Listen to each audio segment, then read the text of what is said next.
So today we did the 4-compartment doll's house. A couple of days ago we did a single compartment doll's house, and we were able to show the development phases right from the incipient to rollover to flashover and even backdraft. And now what we've done, we've got a 4-compartment doll's house. So we've got two compartments down low, and we can spread the fire from the left compartment to the right compartment when we're ready. Then we can spread it from the right compartment at the bottom up to the top compartment at the right.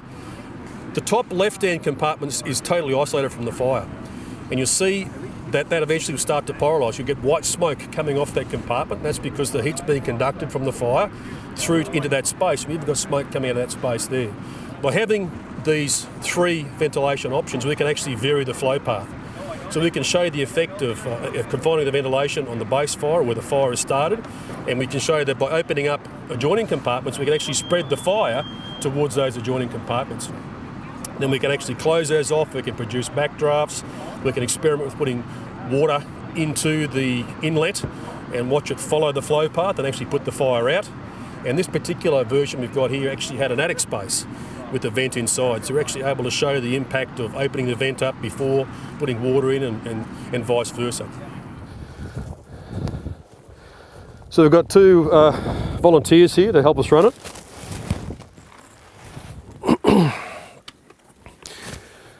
So Cheryl set up the crib inside, just 2 or 3 of those little fire starters, little pieces of timber, medium size and larger size, so we've got a decent sort of crib in there to get the fire started.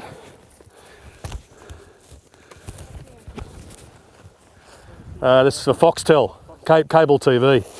Yeah. No, it's the same as the other setup. The way these guys have built it's actually very good. See how they've got these little things here to hold the bits of timber in place. It's a nice touch, it makes it a lot easier. Same configuration as before. 4 compartments. This one's totally sealed up. There's no communication between the other compartments and that compartment.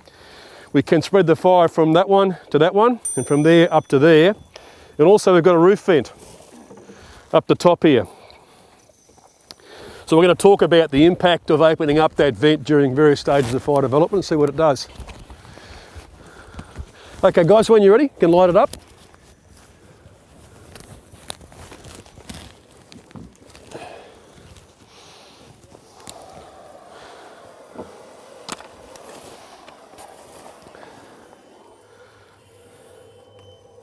So we can start off with those, actually we can start off with all of those doors open.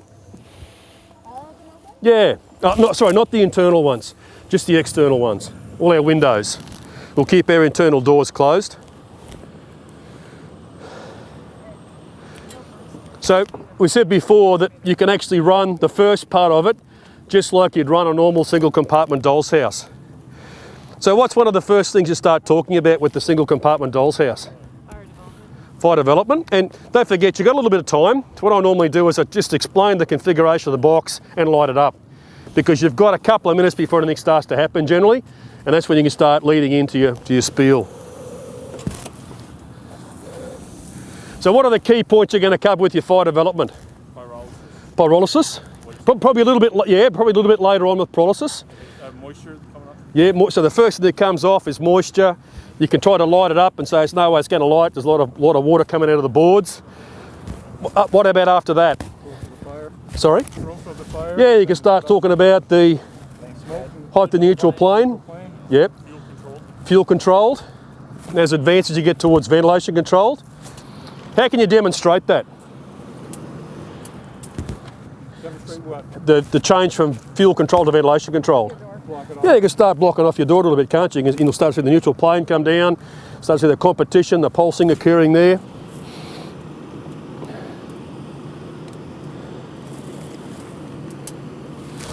And do we have a flat piece of timber that we can slide across? Yes. Just you know how we normally get a flat piece of timber and we slide it across the opening? That might work. Oh yeah. You know, I suppose that's the dam, because that's making it hard for us to actually block that air track off.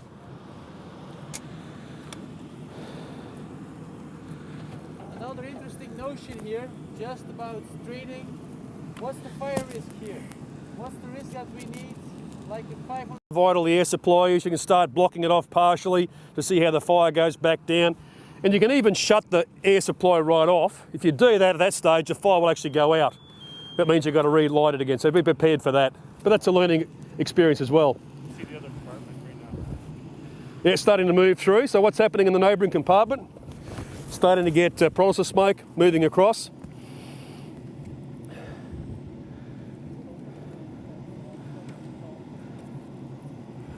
So for this demonstration, we're not going to go through all of those learning outcomes with a single compartment doll's house. The risk with doing it with a 4 compartment is that once that front opening starts to buckle, you can't change the airflow. So we're just going to go straight into the 4 compartment configuration.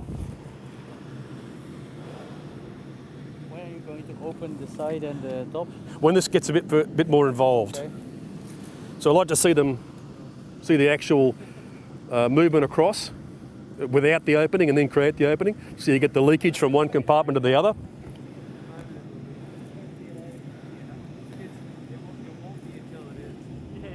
What you see now clearly is the fire tries to push the gases out, it tries to flow. There is some wind and the wind is blocking that outlet partially. And so you don't get a normal bidirectional flow. When you light your fire too, make sure you get those little fire starters down the bottom lit up first. That's your engine. Like your crib, it should help to keep it going. Yeah, a little bit more fuel.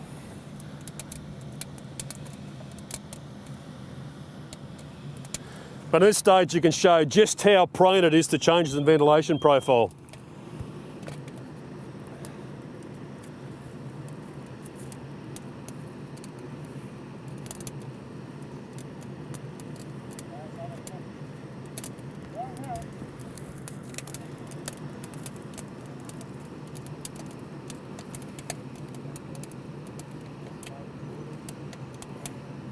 So doing a good job over here. You know, preserve the integrity of it. That's pretty important. Once that's gone, the whole exercise is over. So you've got flames rolling across the ceiling. You've got your sort of run-over effect, or rollover effect, sorry. Is it open right now? No, that's all. So everything's closed now. All the internal doors are shut. So what we'll do is to get a nice fire developing in this area here, one that's not too dependent upon the air. Get it well involved, nice and hot, so it reignites if we do restrict the air supply. Look what's happening in the box beside it. You think that's ignitable? Let's give it a try. That was a good question. Try and light the box beside. Yeah, the smoke coming out of there. Yeah, with I can light it, we can light it. Yeah. Now I would say no at this point in time, but that's a really good question. Do it, try it, see if it'll do it. If it doesn't light, you ask why. Why doesn't it ignite? It's too lean, and it's probably a fair bit of moisture coming out as well. So 2 lessons.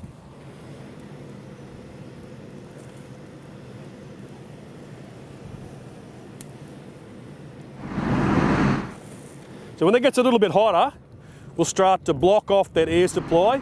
We'll start to get more unburnt fuel produced. We'll see what moves into the compartment next door and see if that makes an impact on how ignitable it is.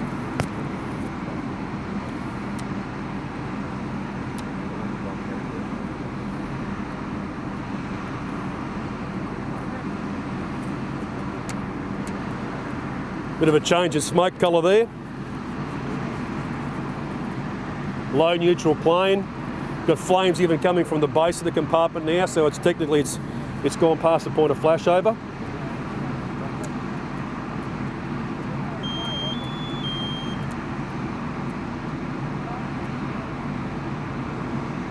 Okay, so let's restrict that opening just a little bit. Don't snuff it out, just a little bit. See how that impacts on the compartment on the right. Got more smoke coming out of there.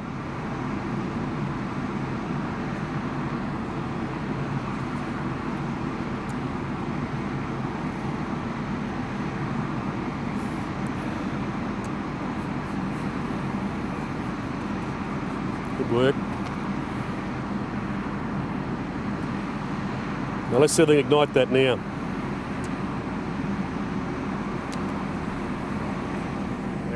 Okay, so you're starting to get the auto ignition temperature there. There's enough, not that auto ignition, but getting close to that temperature. See what's happening in the neighbouring compartment. Can you light that up? Okay. The mixture's not quite right. Not enough unburnt fuel in there. Let's snuff it off again, Cheryl. Just hold it there. A little bit more. Sorry. Okay, let's try to ignite it again. See how it burnt back into the compartment. All right, we're going to start to lose the box if we don't move soon. So I'm going to spread the fire from the left to the right. So you want to open up that door now?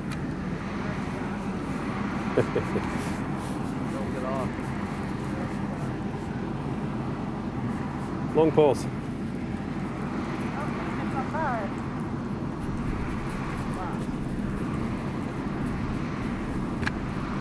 Okay, look at that's igniting over there on the right hand side now.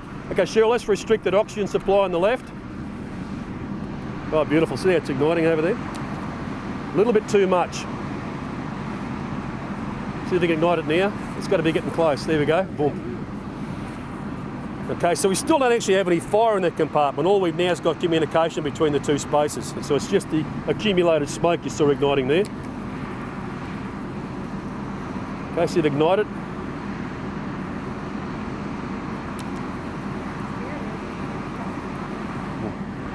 It's right on the edge.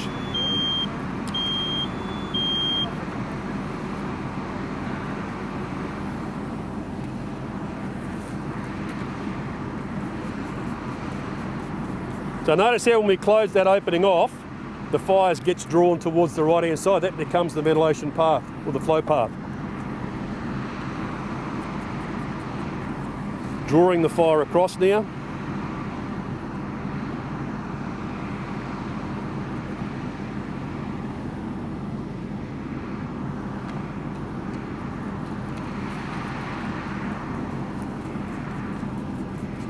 Okay, so let's close that opening off with the little door. You can use the full door, Cheryl.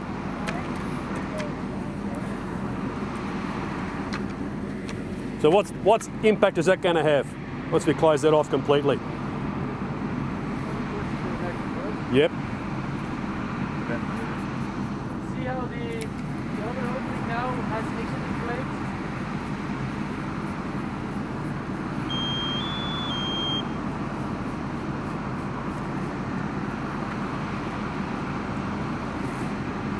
Let's let that build a little bit, and we'll try a couple of back drafts.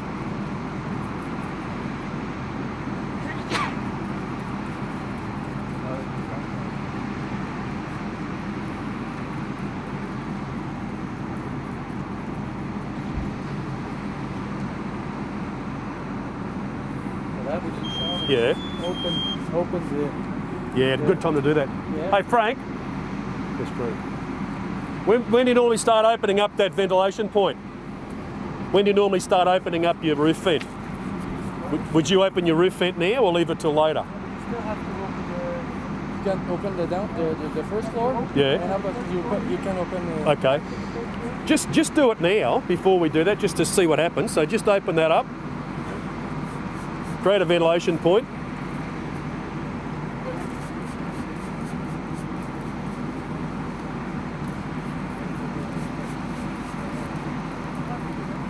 Okay.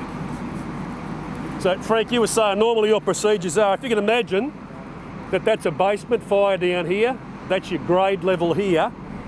Frank was saying that the procedures in Montreal or Quebec are to actually open up that ventilation point when you've got a basement fire. So let's see what happens when we spread that fire. Okay, so let's open up the door inside there. Leave it open. Yeah, so the floor now between 2 and 3.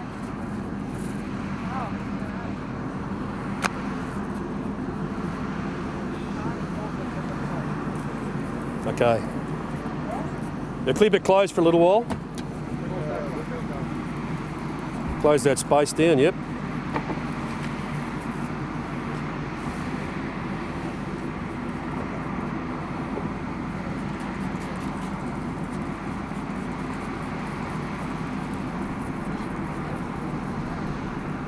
Look at what's happening on the top left-hand compartment. We've got white smoke coming out of there. Remember, there's no communication between that compartment and any of the other compartments. So it's just pyrolysis. The linings are starting to pyrolyse through the effective conduction.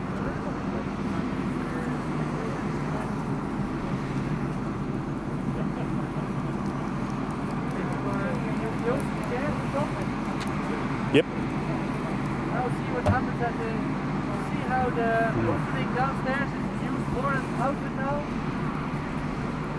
So you've got a bi-directional air track that should switch to a unidirectional or more unidirectional. Of course the wind is playing a role, but you can see that now it's more like an inlet. Yes. Close the both of them, left the first the Okay. attic open. Okay, all right. So what we'll do now is we'll close that one down and open the one on the left-hand side. So open yours, Cheryl. So open yours, Cheryl. Yep. And close that one there. Close this one. Yep.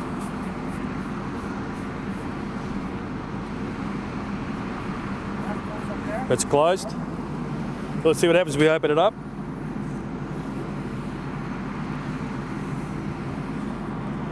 See if I can ignite that. Now the air has more easy to get inside the compartment and the fire will develop easier.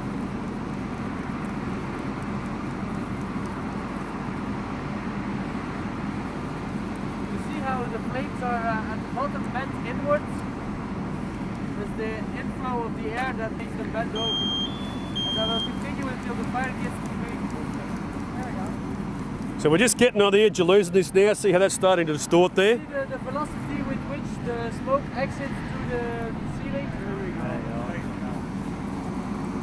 go. So just restrict that a little bit, Cheryl. There you go. Nice, that's it.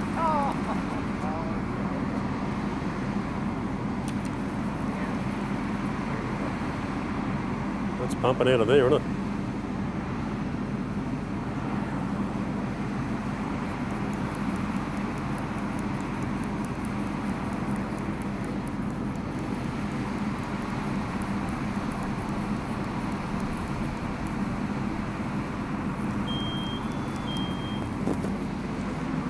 So what happens when I close it?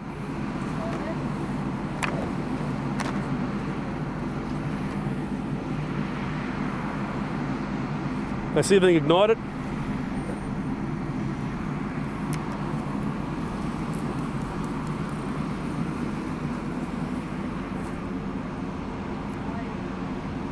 Okay, open up, Cheryl.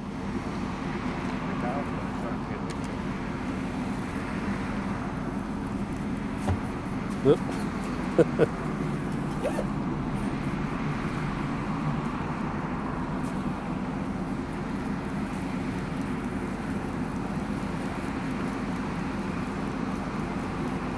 Okay, let's do that again. Can you close up? We'll close everything. We have a fire and now we are taking the air away, anti-ventilation. It's producing plenty of gases. The fire is creating overpressure, but because of that, no air can get to the fire. After a while, the fire is reducing intensity.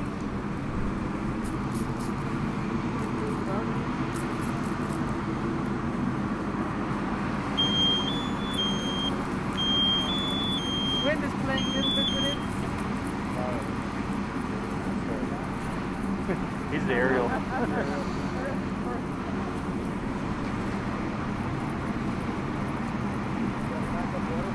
See how the production of gases, there is a variation in it. So the boxes are not 100% tight anymore, there is a distance. And they will alternating, extract a bit air, increase goes up, more smoke, and then it will go down.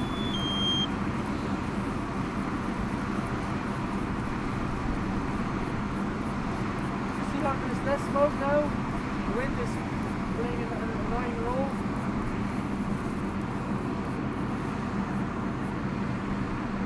So if we introduce water fog, just open that door up a little bit, introduce water fog, and then ventilate, we've got a much better chance of having a mixture coming out of there that's not flammable.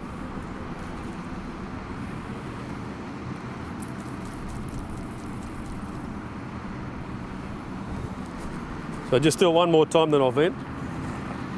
So just do that one more time. So put a bit more water in there. See if we can ignite it now. See if we can ignite it.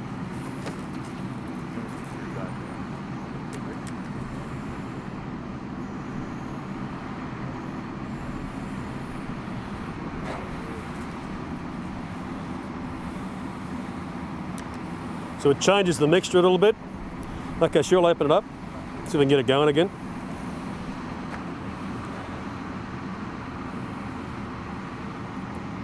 So if you cool before you vent, you've got a better chance of taking that water through that flow path and improving the conditions inside, reducing the temperature, producing steam, displacing oxygen.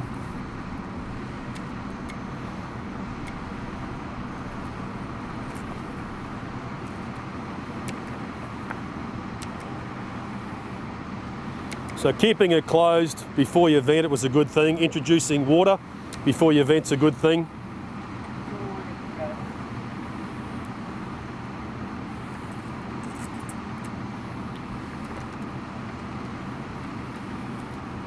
This one up as well. You open that one up as well, yep. If we open that up, it should give a better air supply past that fire and actually intensify the fire.